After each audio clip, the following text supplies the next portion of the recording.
Hello friends, मेरा नाम विवेक सिंह राठौर है एंड मैं आपको इस वीडियो लेक्चर के through United Nations and its organization के बारे में बता रहा हूँ।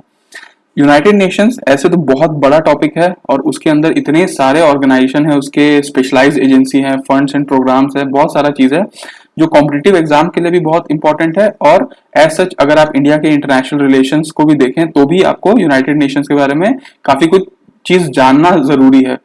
तो उसी पर्सपेक्टिव से हम लोग इसको स्टार्ट करते हैं और इस टॉपिक में हम लोग जो कि ये बहुत बड़ा टॉपिक है तो हम लोग पूरा एक लेक्चर में कवर नहीं कर पाएंगे, तो हम लोग इसको दो पार्ट में डिवाइड कर लेंगे। तो अभी हम लोग फर्स्ट पार्ट देखते हैं और उसमें हम लोग जो बेसिक उसका ऑर्गेनाइजेशन है और बेसिक जो उसके जो उसके एजेंसीज हैं वो हम लोग देखेंगे एंड देन फिर आगे हम लोग स्पेशलाइज एजेंसीज में आएंगे। तो आज का लेक्चर हम लोग स्टार्ट करते हैं with United Nation and its organization, जो कि फुल एक्सप्लेनेशन की तरफ हम लोग जाएंगे। तो यूनाइटेड नेशंस का जो आप यहाँ पे लोगो देख पा रहे होंगे उसमें उसके बारे में हम लोग कुछ चीजें देखते हैं कि अगर यूनाइटेड नेशन के बारे में आपको देखना है तो 1945 आपको याद रहना चाहिए। ये ईयर 1945 में हुआ क्या था कि जो 50 कंट्रीज थे, 50 कंट्रीज के जो रिप्रेजेंटेटिव थे वो सैन फ्रांसिस्को में, ठीक है, सैन फ्रांसिस्को में जाके कॉन्फ्रेंस किए थे जिसका नाम था United Nation conference on international organization. ये इस कॉन्फ्रेंस का नाम था और इस कॉन्फ्रेंस में गए थे 50 कंट्री के रिप्रेजेंटेटिव और वहां पे एक चार्टर साइन किए थे जिसका नाम था यूएन चार्टर, यूनाइटेड नेशन का चार्टर। इसमें हमारे इंडिया के भी थे। तो उस लिहाजे में 24 अक्टूबर 1945 को जो ये चार्टर आया वो चार्टर रेटिफाइड हुआ, मतलब सब लोग पास किए। उनमें बहुत सारे देश थे, मतलब चाइना था, फ्रांस था, सोवियत जो संघ था, सोवियत यूनियन वो था, यूके था और बहुत सारे कंट्रीज थे जो इस चार्टर को रेटिफाई किए। तो टोटल अगर आप देखें तो जो उसको फाउंडिंग मेंबर्स होता है, यूनाइटेड नेशन के फाउंडिंग मेंबर, वो टोटल 51 फाउंडिंग मेंबर्स थे। और उस 51 फाउंडिंग मेंबर्स में एक जो था वो इंडिया भी था। तो जो कंट्रीज क्या हुआ, जो एक 1942 में भी एक डिक्लेरेशन आया था जिसको 1942 डिक्लेरेशन बोलते हैं या फिर सैन फ्रांसिस्को कॉन्फ्रेंस में था उन, और जो इस चार्टर को साइन किया है वो सब कंट्रीज को फाउंडिंग मेंबर की तरह घोषित कर दिया गया। तो अगर आप देखें तो यूनाइटेड नेशन के फाउंडिंग मेंबर में इंडिया का भी नाम आता है। और इसी ये 24 अक्टूबर 1945 में ये हुआ था, बना था, इसलिए रेटिफाई हुआ था, इसलिए 24 अक्टूबर को यूनाइटेड नेशन डे भी कहा जाता है, यूएन डे भी इसको 24 अक्टूबर को कहा जाता है। चार्टर से तात्पर्य यह है कि इसमें बहुत सारे राइट्स दिए हुए हैं, रिस्पॉन्सिबिलिटीज दिए हुए हैं कुछ मेंबर स्टेट्स के, और यूनाइटेड नेशन के जो ऑर्गन्स होंगे उसके बारे में जिक्र है, प्रोसीजर्स होगा वो सब जिक्र है इस चार्टर में। इसको बनाने का एक पर्पस था यूनाइटेड नेशन को बनाने का कि क्योंकि देखिए ये यूनाइटेड नेशन है, संयुक्त राष्ट्र जिसको बोलते हैं, वो उसका बनाने का एक मतलब बहुत सारे पर्पस थे। मतलब मेन पर्पस तो ये था कि जो इंटरनेशनल पीस है और सिक्योरिटी है ये हम लोग मेंटेन कर पाए इस चीज को। दूसरा इसका मेन पर्पस यूनाइटेड नेशन का ये था कि जो नेशंस है, अलग अलग नेशन है, उनके बीच में फ्रेंडली रिलेशन डेवलप हो सके। तो हम लोग आते हैं, इसको हम लोग बोलते हैं फ्रेंडली रिलेशन डेवलप हो सके, ये इसका एक मेन एम था। इसका एक और एम था कि कॉपरेशन बढ़ पाए, जो देशों के बीच में आपस में कॉपरेशन है वो बढ़ पाए। अगर आप इकोनॉमिक के टर्म्स में देखें तो, अगर आप सोशल टर्म्स में देखें तो, कल्चरल टर्म्स में देखें तो, और या फिर आप ह्यूमैनिटेरियन जो मानवता के टर्म्स में देखें तो उनके बीच में कॉपरेशन आ पाए जो नेशंस के बीच में। और इनका मेन पर्पस ये था कि जो रिस्पेक्ट है फॉर ह्यूमन राइट्स, जो मानव अधिकार है, ह्यूमन राइट्स है, उसके प्रति रिस्पेक्ट बढ़ पाए और फंडामेंटल फ्रीडम के प्रति भी रिस्पेक्ट आ पाए। तो जो फंडामेंटल फ्रीडम है आपका, उसके लिए जो आपके मौलिक जो फ्रीडम आपको मिला है वो उसके प्रति रिस्पेक्ट हो पाए, इसलिए ये यूनाइटेड नेशन का गठन उस समय किया गया। यूनाइटेड नेशन को अगर आप देखें तो यूनाइटेड नेशन टोटल मिल के बना हुआ है। यूनाइटेड नेशन सेक्रेटरिएट, जो सेक्रेटेरिएट जो जहां पे सारे काम होते हैं वो, उसके बाद यूनाइटेड नेशन के फंड्स एंड प्रोग्राम्स, मतलब कि यूनाइटेड नेशन का कोई फंड्स होता है एंड कुछ प्रोग्राम्स चलाते हैं तो वो यूनाइटेड नेशन का पार्ट है। प्लस यूनाइटेड नेशन के कुछ स्पेशलाइज्ड एजेंसीज होते हैं जो यूनाइटेड नेशन के द्वारा ही बनाए हैं, स्पेशलाइज्ड एजेंसी वो, और यूनाइटेड नेशन से जो रिलेटेड होते हैं जो ऐसे ऑर्गेनाइजेशन, तो उसको रिलेटेड ऑर्गेनाइजेशन कहते हैं। तो यूनाइटेड नेशन को अगर हम लोग कंप्लीटली देखें तो यूनाइटेड नेशन बना हुआ है, उसके सेक्रेटरिएट्स है, यूनाइटेड नेशन के जो फंड्स एंड प्रोग्राम्स है, स्पेशलाइज्ड एजेंसीज है और उसके रिलेटेड एजेंसीज हैं। तो ये यूनाइटेड नेशंस की एक ऊपरी तौर पर हम लोगों ने जो बात की वो है। ये जो फंड्स एंड प्रोग्राम्स की हम लोगों ने जो बात की है कि यूनाइटेड नेशन में फंड्स एंड प्रोग्राम्स होते हैं, एक्चुअली ये यूनाइटेड नेशन जो जनरल असेंबली होता है उसका एक सब्सिडियरी बॉडी है, फंड्स एंड प्रोग्राम। तो अभी जनरल असेंबली हम लोग डिटेल में डिस्कस करेंगे ही। तो आपको मैं ये बता रहा था कि जो फंड्स एंड प्रोग्राम्स है वो यूनाइटेड नेशन की जो जनरल असेंबली है उसकी एक सब्सिडियरी बॉडी होती है, फंड्स एंड प्रोग्राम। अगर आप स्पेशलाइज्ड एजेंसी की बात करेंगे, जो अभी मैंने बोला कि एक यूनाइटेड नेशन की स्पेशलाइज्ड एजेंसीज होती हैं, तो स्पेशलाइज्ड एजेंसी ये होती है कि वो कुछ उन लोगों के बीच में, जो स्पेशलाइज्ड एजेंसी होती है उनके बीच में स्पेशल एग्रीमेंट हुआ रहता है और वो रिपोर्ट अपना यूनाइटेड नेशन की जनरल असेंबली में वो चीज को रखते हैं। तो ये स्पेशलाइज्ड एजेंसी की बात है। रिलेटेड ऑर्गेनाइजेशन की अगर हम लोग बात करें कि जो ऐसे ऑर्गेनाइजेशन जो रिलेटेड हैं यूनाइटेड नेशन से, जैसे IAEA है, WTO है, वर्ल्ड ट्रेड ऑर्गेनाइजेशन है, वर्ल्ड हेल्थ ऑर्गेनाइजेशन है, इन लोग क्या करते हैं, ये अपना एक स्पेशलाइज्ड एरिया देखते हैं। जैसे वर्ल्ड हेल्थ ऑर्गेनाइजेशन है वो अपना एरिया हेल्थ पे फोकस करता है, वर्ल्ड ट्रेड ऑर्गेनाइजेशन अपना ट्रेड पे फोकस करता है, IAEA है वो अपना एटॉमिक जो एटम्स हैं उस पे फोकस करता है। तो इनका एक स्पेशलाइज्ड एरिया है और इनकी एक अपनी लेजिस्लेटिव बॉडी होती है जो लेजिस्लेशन के लिए काम करती है, उनका एक अपना बजट होता है। तो ये लेकिन वो रिलेटेड होते हैं यूनाइटेड नेशन से। अब हम लोग आते हैं इस पे थोड़ा सा और डीप में, और हम लोग देखते हैं यूनाइटेड नेशन का हेडक्वार्टर कहाँ पे है। तो यूनाइटेड नेशन का जो हेडक्वार्टर है वो अमेरिका में है, न्यूयॉर्क USA में यूनाइटेड नेशन का हेडक्वार्टर।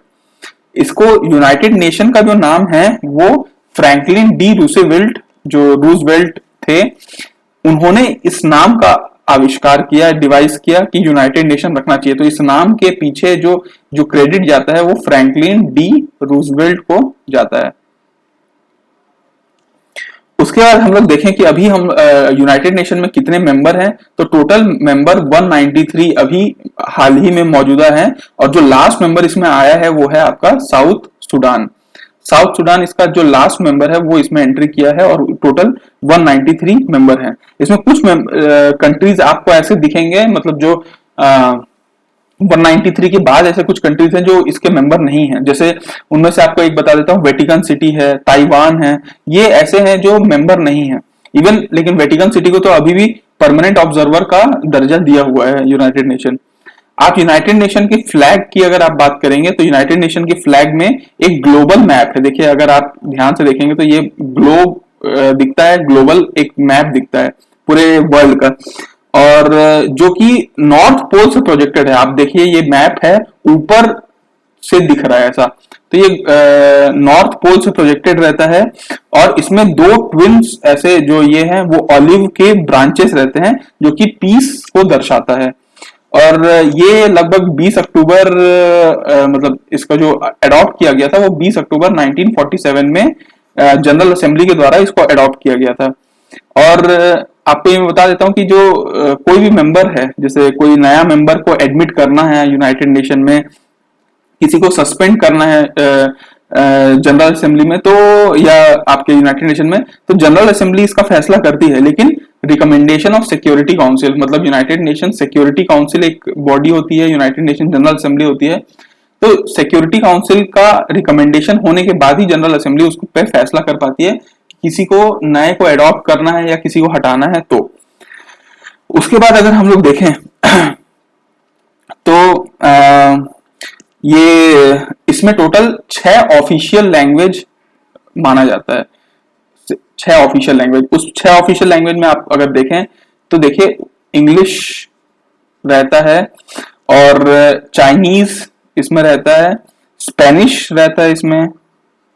फिर इधर से हम लोग अगर देखिए यहाँ पे तो हम लोग आ गए, इंग्लिश इस तरफ हो गया, नॉर्थ मतलब लेफ्ट हैंड साइड पे आ गया। स्पेनिश अगर आप यूरोपियन में देखें तो स्पेनिश है, फ्रेंच है, तो आप यहाँ पे यूरोपियन में भी कवर हो गया। मतलब अगर वर्ल्ड को आप देखें तो इधर अमेरिका का इंग्लिश कवर अप हो गया, इधर यूरोपियन का स्पेनिश और फ्रेंच कवर अप हो गया।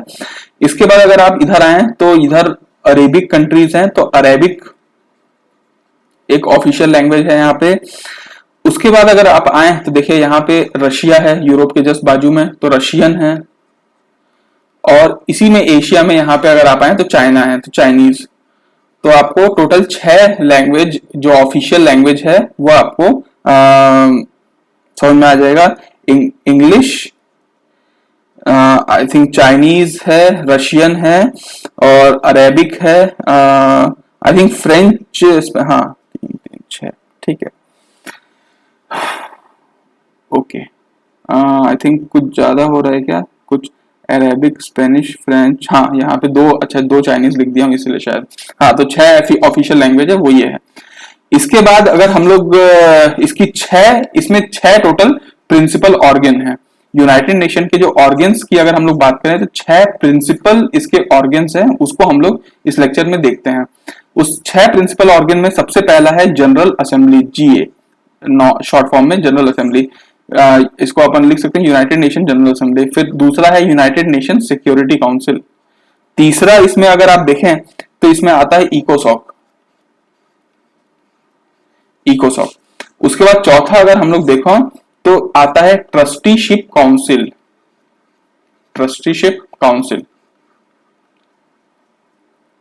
फिर पांचवा इसमें आता है इंटरनेशनल कोर्ट ऑफ जस्टिस, और छठवा आता है इसका जो सेक्रेटेरिएट है वो। तो ऐसे यूनाइटेड नेशन के जो 6 ऑर्गन्स है, जैसे हमारी बॉडी के ऑर्गन्स होते हैं वैसे यूनाइटेड नेशन के ये 6 ऑर्गन्स है, इन्हीं पे पूरा काम होता है। तो अब हम लोग आगे आते हैं और इसमें देखते हैं कि जो सबसे पहला ऑर्गन है वो है आपका यूनाइटेड नेशन जनरल असेंबली। तो यूनाइटेड नेशन जनरल असेंबली के बारे में हम लोग थोड़ा सा बात करते हैं। एक्चुअली देखिए जैसे हम लोग पार्लियामेंट की बात करें तो क्या होता है कि हम लोग स्टेट की बात करें तो हम लोग एक विधायक को चुनते हैं, विधायक जाता है लेजिस्लेटिव असेंबली में हमारा रिप्रेजेंटेशन करना है। हम लोग एक सांसद को चुनते हैं, सांसद पार्लियामेंट में जाके हमारा रिप्रेजेंटेशन करता है पूरे देश में। वैसे ही हम जिस प्रधानमंत्री को या हमारे जिस देश में जैसा सिस्टम चलता है उस हिसाब से अपने जो रिप्रेजेंटेटिव है अपने देश का वो वहां भेजते हैं। ये पूरे देश वर्ल्ड का पार्लियामेंट है, इसलिए जनरल असेंबली को पार्लियामेंट ऑफ द वर्ल्ड कहा जाता है, पार्लियामेंट ऑफ द वर्ल्ड। और इसको एक और चीज का नाम दिया जाता है town meeting of the world, मतलब टाउन में मीटिंग हो रहा है, town meeting of the world. तो ये 2 नामों से general assembly, United nation general assembly को नाम दिया जाता है। ये हर साल एक बार इसमें मीटिंग होती है, ठीक है, वंस एक बार इसमें हर साल मीटिंग होती है। और ये जनरली फिक्स रहता है थर्ड ट्यूसडे ऑफ सितंबर, मतलब हर साल के सितंबर के थर्ड जो ट्यूसडे पड़ेगा उसमें इसकी मीटिंग होती है। उसके बाद अगर हम लोग बात करें इसमें तो क्या ये कोई इमरजेंसी सिचुएशन में हो सकता है क्या, तो हाँ ये तो एक शेड्यूल्ड है, लेकिन अगर कोई इमरजेंसी सिचुएशन है तो बिल्कुल बीच में ये पॉसिबल है कि ऐसा सेशन लिया जा सकता है। जनरल असेंबली में जो प्रेसिडेंट बनता है वो प्रेसिडेंसी है, वो 5 जोग्राफिकल ग्रुप्स में रोटेट होता रहता है हर साल। मतलब कि यहाँ की जो प्रेसिडेंसी है वो हर साल 5 जोग्राफिकल एरिया के कंट्रीज में रोटेट होता रहता है। तो मैं आपको 5 एरिया बताता हूं। जैसे देखिए ये अमेरिका का पोर्शन है, तो यहां अमेरिका से कोई 1 साल रहता है, 1 साल इसमें रहता है ईस्ट यूरोपियन कंट्रीज में, मतलब जो यूरोपियन कंट्रीज का ईस्ट वाला पोर्शन है, इस तरफ वाला पोर्शन ईस्ट वाला, वहां से 1 रहता है। एक पोर्शन रहता है यहाँ पे अफ्रीकन पोर्शन से, तो अफ्रीकन पोर्शन से 1 ले लिया अपन। एक एशिया से रहता है पूरा, एक एशिया से, तो देखिए एक अमेरिका से हो गया, एक वेस्ट ईस्ट यूरोप हो गया, एक अफ्रीका हो गया, एक एशिया हो गया, एक रहता है वेस्ट यूरोप और अदर कंट्रीज, मतलब वेस्ट यूरोप और जो बच जाते हैं उस कंट्रीज में यहाँ पे होता है। तो ऐसे 5 ज्योग्राफिकल एरिया हैं और हर साल एक इधर से आएगा, कभी फिर अगले साल कोई उधर से आएगा, कोई प्रेसिडेंट बनेगा, इधर से बनेगा, कोई इधर से बनेगा, तो ऐसे प्रेसिडेंट हर साल रोटेट होते रहते हैं 5 ज्योग्राफिकल एरिया में। और ये जो यूनाइटेड नेशन की जनरल असेंबली है, ये एक सेक्रेटरी जनरल को अपॉइंट करते हैं। जो यूनाइटेड नेशन का सेक्रेटरीट की मैं बात बताया आपको, वो सेक्रेटरीट के लिए एक सेक्रेटरी जनरल का होना जरूरी है। तो यूनाइटेड नेशन जनरल असेंबली ही वहां पे सेक्रेटरी जनरल अपॉइंट करता है, लेकिन वो भी खुद से नहीं कर पाता, यूनाइटेड नेशन सिक्योरिटी काउंसिल के रिकमेंडेशन में ही करता है वो जो सेक्रेटरी जनरल है उसको अपॉइंटमेंट। उसके बाद हम लोग नेक्स्ट एरिया पे आते हैं, नेक्स्ट उसके जो ऑर्गन है उस पे आते हैं, वो है आपका security council. United nation security council बहुत इंपॉर्टेंट ऑर्गन है, क्योंकि ये ही एक प्राइमरी इसी का रिस्पॉन्सिबिलिटी है जो इंटरनेशनल पीस और सिक्योरिटी मेंटेन करना, जिसके लिए यूनाइटेड नेशन का गठन हुआ था इंटरनेशनल पीस और सिक्योरिटी के लिए। उसका मेन जो काम है वो कौन करता है? यूनाइटेड नेशन सिक्योरिटी काउंसिल यही करती है। अगर आप देखा जाए तो यूनाइटेड नेशन की ओनली एक्शन टेकिंग एजेंसी, जो मतलब देखिए वहां पे तो प्रस्ताव पास होता है और सब चीजें चलती है, लेकिन जो एक्शन लेती है वो ये है यूनाइटेड नेशन सिक्योरिटी काउंसिल। तो यूनाइटेड नेशन की जो ओनली एक्शन एजेंसी है वो यूनाइटेड नेशन सिक्योरिटी काउंसिल है। इसको ये भी कहते हैं, इसको एनफोर्समेंट विंग भी कहा जाता है, enforcement wing of United nation.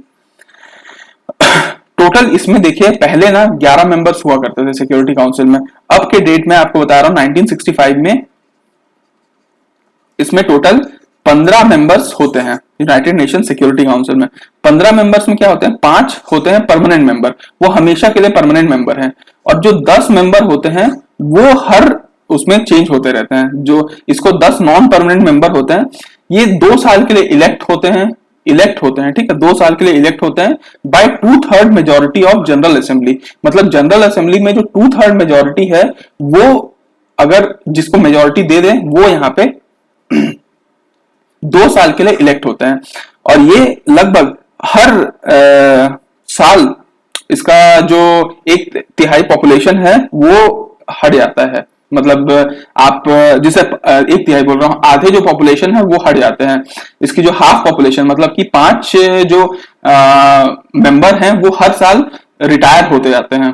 तो मान लीजिए अभी 10 लोग सेलेक्ट हुए, 10 लोग नए आए, लेकिन पीछे के जो 5 बचे थे वो इस साल रिटायर होंगे, और फिर 10 आए, फिर अगले साल 5 रिटायर होंगे।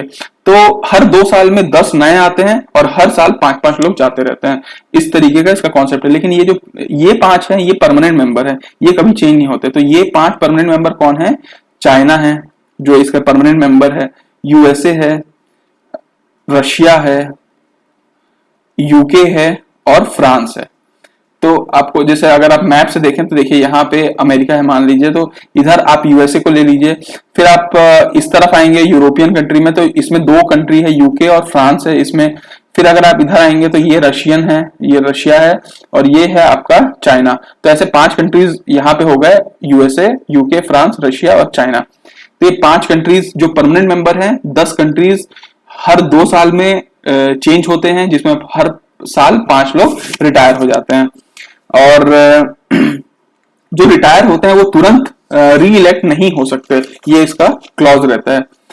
आपको मैं ये चीज बताता हूं कि इसमें, क्योंकि सिक्योरिटी काउंसिल काफी इंपॉर्टेंट है, इसलिए इसको और थोड़ा डीप में देखते हैं कि जो परमानेंट मेंबर्स होते हैं, जो मैंने आपको 5 परमानेंट मेंबर बताया, वो 5 परमानेंट मेंबर के पास वीटो पावर होता है। वीटो पावर समझते हैं, मतलब कि अगर एक भी मान लीजिए किसी चीज पे डिस्कशन हो रहा है, वोटिंग हो रही है, और कोई एक अपना वीटो पावर इस्तेमाल कर दिया, तो चाहे 4 लोग किसी चीज के फेवर में और वीटो पावर अगेंस्ट के लिए यूज हो रहा है, तो वो वहीं पे कैंसिल हो जाता है। तो वीटो पावर का काफी इस्तेमाल होता है, मतलब काफी इंपॉर्टेंस है। तो लेकिन अगर परमानेंट मेंबर एब्सटेन हो जाता है, अपने आप को बचा लेता है, तो it is not considered as veto, उसको फिर वीटो नहीं कहा जाता।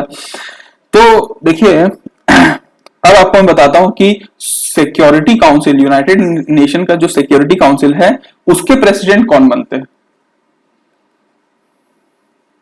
तो देखिए, जैसे जनरल असेंबली का मैं प्रेसिडेंट आपको बताया, 5 ज्योग्राफिकल एरिया से बनते हैं और हर साल वो ज्योग्राफिकल एरिया पे चले जाते हैं। जो यूनाइटेड नेशन सिक्योरिटी काउंसिल का जो प्रेसिडेंट है, वो अल्फाबेटिकल ऑर्डर में बनते हैं ऑफ देयर नेम्स, ठीक है। और हर जो प्रेसिडेंट होता है वो सिर्फ 1 महीने के लिए वहां पे प्रेसिडेंट का पद संभालता है। और अल्फाबेटिकल ऑर्डर में जैसा जैसा नाम रहेगा, उस हिसाब से ऑर्डर के हिसाब से वो 1-1 महीने के लिए प्रेसिडेंट बनते जाते हैं। तो इसका यूनाइटेड नेशन सिक्योरिटी काउंसिल का प्रेसिडेंसी ऐसा रहता है।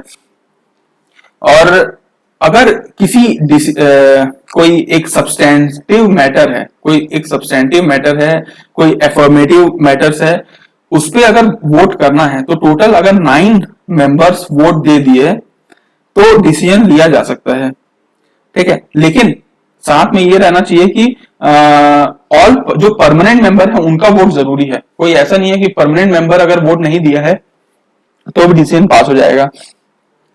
परमानेंट मेंबर का वोट देना बहुत बहुत बहुत जरूरी है उसमें, ठीक है। और सबसे बड़ी बात यह है, देखिए, अगर कोई सिंगल वेटो पावर भी इस्तेमाल कर दिया तो वो खत्म, वो डिसीजन नहीं हो पाएगा और वो एक्सेप्ट नहीं हो पाएगा। तो ये कहानी है। और देखिए, इसमें जो आपको मैंने बताया कि हर उसमें चेंज होते हैं, जो 10 नॉन परमानेंट मेंबर होते हैं वो हमेशा चेंज होते रहते हैं 2 साल में। तो अभी जो 31 जनवरी से जो है आपका, जो अभी बना हुआ है, वो हर साल चेंज होता है, तो इसलिए आप उसमें करंट अपडेटेड रहें तो ज्यादा अच्छा है। तो वो आपको इंटरनेट में जरूर मिल जाता है। तो अभी मैं अगर कोई नाम बता देता हूं तो वो हो सकता है अगले साल वो चेंज हो जाए, तो इसलिए अभी आप उसको करंट अपडेट रहिएगा। इसके बाद हम लोग नेक्स्ट ऑर्गन पे आते हैं, वो है आपका इकोनॉमिक एंड सोशल काउंसिल, इकोसॉक जिसको कहा जाता है, economic and social council. Economic and social council जो ऑर्गन है, इसका मेन ऑब्जेक्टिव क्या है इस ऑर्गन का, वो इसका पर्पस ये है, सोशल प्रोग्रेस को बढ़ाना, मतलब कि सामाजिक जो प्रगति है उसको प्रमोट करना, और बेटर स्टैंडर्ड ऑफ लाइफ, मतलब कि लोगों का जो स्टैंडर्ड है उसको बेटर करने की कोशिश करना, बेटर स्टैंडर्ड ऑफ लाइफ, ठीक है। इसमें इकोसॉक में टोटल 54 मेंबर होते हैं। जो इस काउंसिल में 54 मेंबर आपको देखेंगे, और इस 54 मेंबर में 1/3 मेंबर, लगभग 1/3 मेंबर मतलब 18 मेंबर्स हर साल इलेक्ट होते हैं। इसमें जो 18 मेंबर है वो हर साल इलेक्ट होते हैं, और इनको इलेक्ट कौन करता है, जनरल असेंबली। जो जनरल असेंबली होती है वहां पे लोग इलेक्ट करते हैं, 18 लोगों को इकोसॉक के मेंबर बना देते हैं। और ये बनाते कितने हैं, 3 साल के लिए बनाया जाता है। 3 साल के लिए 18 लोगों को मेंबर बनाया जाता है, ठीक है। और इसकी एक बात यह है कि इसका जो प्रेसिडेंट होता है और जो मेंबर रिटायर होते हैं वो इमीडिएट री इलेक्शन के लिए तैयार रहते हैं, मतलब कि अगर तुरंत वो फिर से री इलेक्ट हो सकते हैं, उसमें कोई दिक्कत नहीं है। ओके, तो टोटल अगर हम लोग देखें, इसमें वैसे बहुत सारे कमिटीज बनाए जाते हैं और उस हिसाब से काम किया जाता है। मेनली पर्पस इसका सोशल प्रोग्रेस और बेटर स्टैंडर्ड्स ऑफ लाइफ के लिए है। उसके बाद हम लोग नेक्स्ट ऑर्गन पे आते हैं, और नेक्स्ट ऑर्गन है इसका ट्रस्टीशिप काउंसिल। ट्रस्टीशिप काउंसिल का जो मेन एम है इस ऑर्गन को बनाने का, या फिर ये काम क्या करता है, वो ये करता है कि ये कंट्रीज को फॉरेन रूल से इंडिपेंडेंस अटेन करने के लिए मदद करता है। क्योंकि जब ये यूनाइटेड नेशन बना था तब तो बहुत सारी कंट्रीज पे जो ब्रिटिशर्स हैं और बहुत सारे फॉरेन कंट्रीज हैं वो रूल किया करते थे। तो उस समय इस ट्रस्टीशिप काउंसिल को बनाया गया। इसका मेन एम यही था कि जो कंट्रीज फॉरेन रूल में अभी भी हैं उनको कैसे इंडिपेंडेंस दिलाया जाए। तो टोटल उस समय 11 कंट्रीज थे जो आइडेंटिफाई किए गए कि ये 11 कंट्रीज को बनाया जाए। और उसमें 1994 में पलाऊ जो है, पलाऊ देश, वो लास्ट फ्रीडम मिला है उसको। और उसके बाद से ट्रस्टीशिप काउंसिल का अभी तो कोई काम नहीं है, क्योंकि और कोई कंट्रीज अभी फॉरेन रूल में नहीं है। इसके बाद हम लोग आते हैं नेक्स्ट अपने ऑर्गन पे, और नेक्स्ट ऑर्गन है international court of justice. International court of justice का अगर आप हेडक्वार्टर देखें तो हेडक्वार्टर इसका द हेग में है। द हेग एक्चुअली नीदरलैंड में है, नीदरलैंड में है, और इसको एक्चुअली द हेग को डी फैक्टो कैपिटल कहा जाता है नीदरलैंड का। इंटरनेशनल कोर्ट ऑफ जस्टिस ये कोर्ट है, और इसमें 15 जज की नियुक्ति होती है। 15 जज। इसको कौन इलेक्ट करता है? इसको जनरल असेंबली ही इलेक्ट करती है, लेकिन यूनाइटेड नेशन सिक्योरिटी काउंसिल के रिकमेंडेशन पे। और ये इलेक्ट कब तक होते हैं? ये टोटल 9 साल के लिए इलेक्ट होते हैं। सोचिए 9 साल के लिए इलेक्ट होते हैं, और ये इसका एक कंडीशन है कि हर जज, इसमें जो 15 जज हैं वो हर जज अलग अलग कंट्री का होना चाहिए, मतलब डिफरेंट कंट्री के ये जज होने चाहिए। ठीक है, ओके। तो अब आईसीजे क्या होता है? ये भी अपना एक प्रेसिडेंट इलेक्ट करता है, और वाइस प्रेसिडेंट भी इलेक्ट करता है। तो इसका जो प्रेसिडेंट होता है वो 3 साल के लिए इन लोग इलेक्ट करते हैं, 3 इयर्स के लिए। और इसको जनरल असेंबली इलेक्ट नहीं करता है, जनरल असेंबली इस जज को इलेक्ट कर दिया, लेकिन इसके बाद प्रेसिडेंट किसको बनना है वो इन लोग खुद आपस में डिसाइड करते हैं, वाइस प्रेसिडेंट किसको बनना है 3 साल के लिए। और इसमें जितना भी डिसीजन होता है इंटरनेशनल कोर्ट ऑफ जस्टिस में, वो मेजोरिटी के हिसाब से ही होता है। मेजोरिटी के हिसाब से मतलब कि अगर 9 जज मतलब जो कोरम बनाने के लिए, कोरम मतलब होता है कि एक मिनिमम लोग जिसके बाद डिसीजन लिया जा सके, तो उसमें 9 लोगों को जज मतलब 9 जज की जरूरत पड़ती है इनके कोरम कंप्लीट करने के लिए। और उसके बाद जो मेजोरिटी डिसीजन आता है वो मानना पड़ेगा। उसके बाद अगर हम लोग देखें कि अगर टाई हो गया, मतलब कि अगर टाई का सिचुएशन आ गया, तब जो प्रेसिडेंट होता है, जो इन लोगों ने प्रेसिडेंट डिसाइड किया जाता है, उसके पास एक सेकंड डिसाइडिंग वोट होता है, और वो फिर एक बार वोट कास्ट कर सकता है और डिसीजन ले सकता है। इसका जो ऑफिशियल लैंग्वेज है वो 2 ही ऑफिशियल लैंग्वेज में इसमें काम होता है, एक इंग्लिश और एक होता है फ्रेंच। तो 2 ऑफिशियल लैंग्वेज में इंटरनेशनल कोर्ट ऑफ जस्टिस में काम होता है। इसके बाद हम लोग नेक्स्ट ऑर्गन में आते हैं, और लास्ट ऑर्गन में आते हैं, वो है द सेक्रेटेरिएट।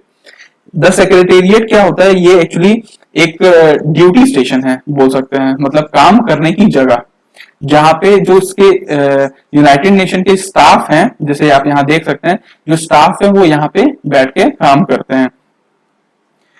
यही एक्चुअली दूसरे जो प्रिंसिपल ऑर्गन हम लोग अभी तक जितने बात किए उनको एडमिनिस्टर करने में, उनको कुछ सर्विसेज देने में ये मदद करते हैं, द सेक्रेटेरिएट।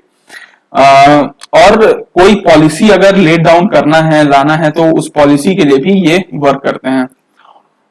इसका ये ही आपका अगर आप देखें तो हेडक्वार्टर ऑफ यूनाइटेड नेशन इसी को कहा जाता है, जो कहां पे है? न्यूयॉर्क, यूएसए में।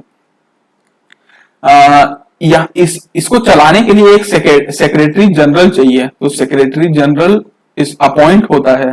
और आपको मैंने जैसे पहले ही बताया कि secretary general United nation general assembly के द्वारा अपॉइंट किया जाता है, और इसको रिकमेंड कौन करता है? United nation security council.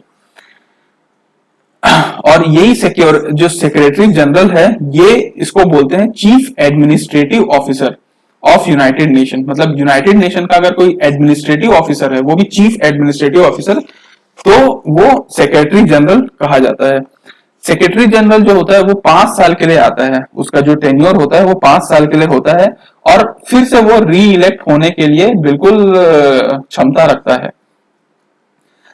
अब जो सेक्रेटरी जनरल आ गया, सेक्रेटरी जनरल क्या करता है कि ये अब अपॉइंट करता है अपने खुद के, मतलब वो चाहे तो अपने स्टाफ अपॉइंट कर सकता है, और इवन डेप्यूटी सेक्रेटरी जनरल भी अपॉइंट हो सकता है, वो कर सकता है। तो आपको मैं फर्स्ट सेक्रेटरी जनरल के बारे में बता देता हूं कि फर्स्ट जो सेक्रेटरी जनरल था वो था आपका ट्रिग्वे ली। ठीक है, ट्रिग्वे ली इसमें सबसे फर्स्ट सेक्रेटरी जनरल थे, जो नॉर्वे में के थे। 1946 से लेके 52 तक इनका टेन्योर था। और अभी जो लेटेस्ट सेक्रेटरी जनरल हैं उनका नाम है एंटोनियो गुटेरेस। ठीक है, तो एंटोनियो गुटेरेस एक्चुअली पुर्तगाल के रहने वाले हैं, पुर्तगाल के हैं, और ये 2017 में सेक्रेटरी जनरल बने, और अभी तक टिल डेट मतलब कि आज 2020 में अगर हम लोग बात करें, आज 10 जुलाई 2020 है, तब तक ये अभी एंटोनियो गुटेरेस ही यहाँ के सेक्रेटरी जनरल हैं। तो देखिए, आपको मैंने ऑलमोस्ट जो यूनाइटेड नेशन के प्रिंसिपल ऑर्गन्स है, secretariat, international court of justice, trusteeship council, इकोसॉक जो इकोनॉमिक एंड सोशल काउंसिल है, सिक्योरिटी काउंसिल यूनाइटेड नेशन की है, यूनाइटेड नेशन जनरल असेंबली के बारे में और यूनाइटेड नेशन के बारे में काफी कुछ डिटेल में बताया, जो कि ऑलमोस्ट आपका मोर देन इनफ है कोई कॉम्पिटिटिव एग्जाम्स के लिए, आपको जानने के लिए कि यूनाइटेड नेशंस के बारे में अगर हमको जो जानना है वो कैसा होना चाहिए। तो ऑलमोस्ट हम लोगों ने सारा एरिया कवर अप कर दिया। इसके बाद हम लोग बहुत सारे चीजों में मिलेंगे, जो इसके और स्पेशलाइज्ड एजेंसीज हैं उनके बारे में डिस्कस करेंगे, और इंडिया का यूनाइटेड नेशन के साथ कैसा रिलेशन है वो हम लोग नेक्स्ट लेक्चर में डील करेंगे। तो इस लेक्चर के लिए हम लोग इतना ही रखते हैं, फिर मिलेंगे हम लोग नेक्स्ट लेक्चर में। Thank you so much.